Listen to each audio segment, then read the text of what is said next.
ఎన్నికల సందర్భంగా మునుగోడు నియోజకవర్గంలో ఏర్పాటు చేసిన కార్యకర్తల సమావేశానికి అధ్యక్షత వహిస్తున్న సోదరులు శంకర్ నాయక్ గారు,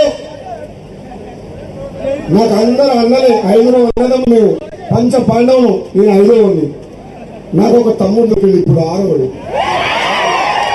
నేను అందరిని అన్న అనిపిస్తా, ఇన్ని రోజులు అయినా అవనుకున్నా నాకు ఒక తమ్ముడు లేడు, నన్ను అన్నది ఇవ్వాలి కదా అనుకున్నా. ఇప్పుడు వచ్చిన తమ్ముడు నా తమ్ముడు చామల కిరణ్ కుమార్ రెడ్డి గారికి, అదేవిధంగా ఏఐసిసి సెక్రటరీ రోహిత్ చౌదరి గారికి, నా సోదరులు శాసనసభ్యులు కుమ్మం అనిల్ రెడ్డి గారికి, నా సోదరుడు ఆలేరు శాసనసభ్యులు బీర్ల ఐలయ్య గారికి, అదేవిధంగా మా సోదరుడు పెద్దన్న మల్రెడ్డి రంగారెడ్డి గారికి, మీ అందరి ఫేవరెట్ ఎవరు ఇవాళ హైలైట్ ఎవరు స్పీచ్ కదా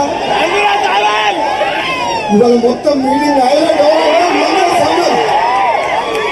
మందల సామర్థ్య స్పీచ్ ఎవరైనా ఇస్తారా?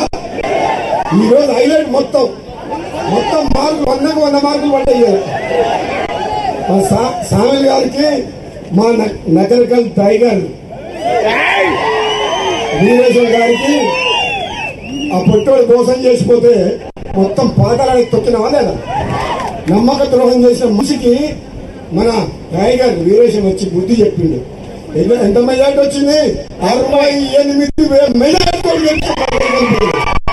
అదేవిధంగా పూల రవీందర్ గారికి, నా సోదరి మున్గోడు కోఆర్డినేటర్ సంజయరాణి గారికి, వేదిక మీద ఉన్న డిస్ట్రిక్ట్ ప్రెసిడెంట్ మన కొమ్మూరి ప్రతాప్ రెడ్డి, మా సోదరుడు ప్రతాప్ రెడ్డి గారికి, అదేవిధంగా అన్నం సంజయ్ రెడ్డి సోదరుడు యాదాద్రి డిస్ట్రిక్ట్ ప్రెసిడెంట్ సంజయ్ రెడ్డి గారికి, మా తమ్ముడు చెవిటి వెంకయ్య యాదవ్ డిసిసి ప్రెసిడెంట్ తుంగలమూర్తి గారికి, చల్లూరు మురళీధర్ రెడ్డి గారికి, అన్న పూలగని సత్యం గారికి, మా బుజ్జి గారికి, మా పవన్ కళ్యాణ్ గారికి, స్టేజ్ మీద ఉన్న అన్నలకు అందరికి, తమ్ముళ్ళందరికీ, వీళ్ళంతా నా సోదరులు.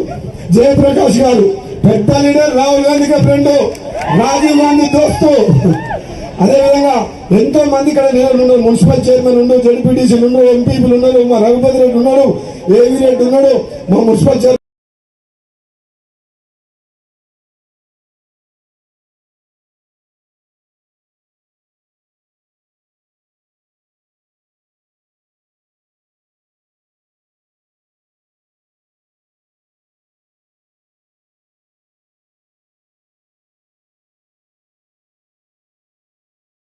రాజేందర్, చాలా మంది ఉన్నారు.